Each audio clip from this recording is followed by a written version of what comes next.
Excerpts from Scottie Pippen's memoir still have social media buzzing yesterday as Pippen didn't hold back about how he felt about Michael Jordan and his documentary, The Last Dance. And some people are criticizing Pippen for calling out the teammate that helped turn him into a household name, while others are sticking up for Scottie's important role on the Bulls dynasty.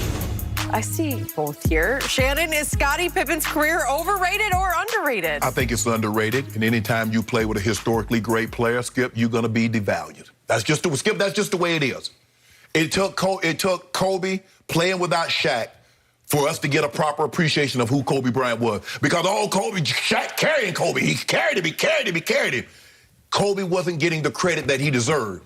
I don't think McHale gets the credit that he deserved because he played alongside Bird, Skip. That's just, who can play alongside LeBron and get the proper credit? We devalue Chris Bosh. We devalue D-Wade. We devalue Kyrie. Kyrie was what you see right now. Kyrie was doing that with LeBron. But we didn't give him the credit. And Skip, we got to stop this notion. If a guy doesn't win the MVP, he's a bum. You can be a great player and never win an MVP. It's okay. And it's like, well, he wasn't Michael. Who was? There's only one really, when we think about that, Skip, there's even one guy that even gets brought up in the conversation, whether you believe it or not.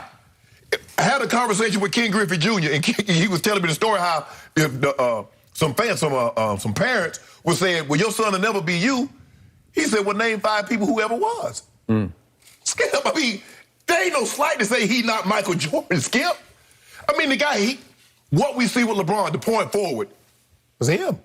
The championship runs, he led in rebounds, he led in points, he led in steals, he led in block shots. Jordan led in scoring.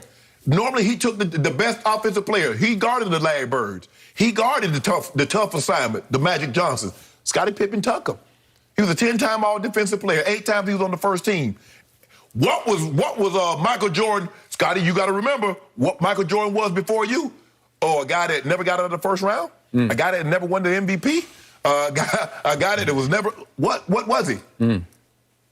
Now, I think Scottie, a lot of what Scottie is misplaced. Jordan never undervalued because you can't get mad at Jordan because of the way Skip Bayless or others perceive you. That ain't Jordan's fault. So I think a lot of this, Skip, is misplaced. I agree with him that he threw Scottie under the bus. He put some things in the Last Dance documentary that Scottie felt was disrespectful and took a shot at him. But where I can't get with Scottie is that he has this animosity towards Jordan. Well, Jordan don't say any list. Jordan's never said. Jordan's been effusive in his praise. There's no Michael Jordan without Scottie Pippen. He said that over and over. So I just think there's some things that's going on. Maybe he's not as close. It's okay, Scottie. You won't be the first great player that weren't close to the player that was better on your team. That's okay. But I think this has a lot, Skip. This has not just happened. This ain't just come about because of no book. Scottie Pippen has been feeling this way for a very, very long time. And I think The Last Dance was the proverbial straw that broke the camel's back. So I agree with him on a few things, but when it comes to this, it's misplaced. He need to be mad at guys like you. Guys like sit around the desk and say you overrated. That's what we should be mad about, not 23. So I can't get with him on all this. A few of these things, I'm on his side. But hey, at the next stop, Skip, I had to get off the bus. My turn. I covered the 1998 Chicago Bulls, the Last Dance Bulls for the Chicago Tribune, so I was there. I knew a lot of people in and around that team, and yet I have had media friends of mine who I've known forever try to make the case to me that Scottie Pippen was one of the most, if not the most underrated player in NBA history. And I am dumbfounded by that whole notion because to me, he is one of the more overrated players in NBA history because I saw it up close and personal with my own eyes and my own gut feelings and my own eye testing. Scottie was viewed within the organization as not the mentally toughest guy, not a leader, more of a follower, that Michael did wonders for him just being in Michael's orbit in his force field because it raised the level of Scottie's game. He was a talented player. He was a very good player. But he was also, in the end, mostly a product of Michael Jordan when it came to, he was one of the top 50 players. There is no way he's one of the top 50 if he were the alpha and the leader and the leading scorer or the dominant player on another team. Okay. He's not going to be a top 50 player. And just for the record, when he left Chicago after Michael walked into the sunset and said, if you run Phil off, I'm done. And Michael stayed retired for 3 years after 1998. And Scottie went on to Houston and joined forces with Akeem Olajuwon and Charles Barkley and did nothing there. That team just flamed out. And Scottie averaged 14 for that team. Then he went to Portland and averaged 13 points and 12 points. And the first Portland team did get to the conference finals. He was old, though. Was he? Yeah. He was 33 and 34, which was Michael was 34 in the Last Dance season. Right. Okay, so all that sticks in my mind and my craw about this is, let's go back to the migraine game, shall we? Mm-hmm. Because it was against Detroit, Game 7, 1990. Yeah.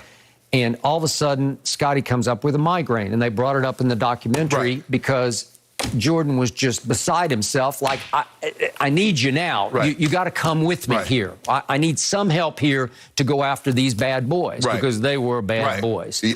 And what happens in Game 7? Scottie gives them a grand total of 2 points and 4 rebounds.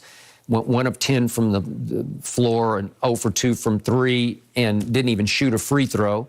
And Michael scored 31 with 8 rebounds and 9 assists, and they got blown out, 93-74. Okay, so that was issue number 1. He's like, well, what I got to be in the Last Dance? That ain't got nothing to do with 98 season. All right, so then we get to the 1.8 seconds left game. Oh, yeah. Which is Game 3 of the 94 playoffs, round 2 against the Knicks.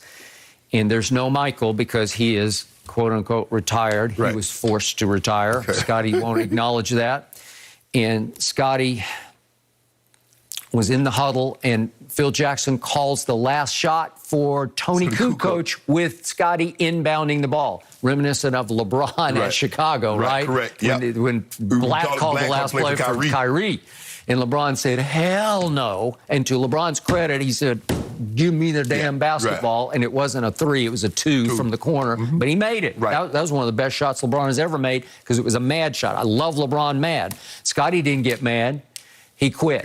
He pouted. He sulked. He just sat on the bench and said, I won't even go in the game. And to Kukoc's credit, he went in and stroked it home. And they won the game and survived and got all the way to Game 7 against the Knicks, but they lost in 7. And in the Hugh Hollins gave that bullshit. That was a whole nother issue. But in the Game 3 post-game locker room, Scottie got excoriated by all the rest of the Bulls who said Bill Cartwright was hurt. No. He said, Scottie, you let us down. You cannot do that. And then Scottie recently went on Dan Patrick's show, and he's said this several times in his career, and accused Phil of being racist by doing that, by calling the last shot for Kukoc. But he took it. But in the book, he took it back. But he dismisses it as the moment of truth had come for Phil, and he abandoned me. Is the point? But he also backed off and said, for 30 years I tried to make it justify racist. Why he would do that, because that's the only explanation that I could give. That he had to be racist in order to take that. He keeps saying, Skip, that's my moment. That was my moment. Yep. Okay, and then my third instance of Scottie Pippen came in Game 6, Michael's last game in the Last Dance season at Utah in the NBA Finals. Okay. And before the game, I was told by Bulls insiders that Scottie was under the weather, number 1, but he was also dealing with the back tightening, spasming. And so he was not himself. And what did Michael do in Game 6? He went out and scored 45 points of their 87. Because they ended up winning 87-86. And if we could see at the end of the game what happened, you can see the last shot here on Brian Russell. And Scottie's just wide open, and he was... I have a picture of it where his hands were up for a second wanting the ball, and Michael just took one little look at him and said, nah. He's like, man, I ain't finna pass you the ball with that bad back. I'm not going to let you do this. I'm going to do this, and I'm going to hold the pose. And I've told you before, I'm not a memorabilia collector, but I bought this picture while I was at the Chicago Tribune because it was down in the gift shop at the Tribune, and it's an end zone shot of Scottie with his hands up like this and Michael about to do what he did. And it's vintage. It's classic. That was the essence of their relationship. And again, Scottie hates the Batman Robin, but he was Robin. And he was a very good Robin. Right. But in the end, Batman just said, I got this. Yeah, Skip, I'm going to make this shot. I'm going to hold the pose, and we're going to win 87-86, and I'm going to leave into the sunset. Skip, I mean, I'm trying to think of a time that there was a situation that you've had what we call a duo, and you've had two Batmen. Well, no, it won't work. I mean, unless you get the Steph Curry KD. But that was a whole different dynamic. But Skip, when you it didn't feel duo-ish. It didn't. No? It did not. Yeah. So, but see, Skip, I think the thing is that because y'all won't get, Scottie said, if you gave me a little credit, just give me a little. Because the year that Michael was away in '94, Scottie did finish third in the MVP behind Elijah Wadley Robinson in front of Shaq. He did win the All-Star Game MVP. So it was like you guys just like he was just a guy, and he wasn't just a guy. He wasn't just a guy, but he wasn't a top 50 player to me. But here's the thing, Skip. At this, what you're doing is that you're placing all the emphasis on scoring. If you just say as far as scoring, but you're not going to find, I don't believe you can find 10 guys that defend better than he could. I got it. Although Michael was a really good defender because he made just as many all-defensive teams as Scottie did. Yes. And listen, I was there for this because Ron Harper could defend at the highest level. And Rodman. You put Rodman too, but you got three across that front line at across half court. I can't tell you how many times we were in Charlotte for the second round of the playoffs, and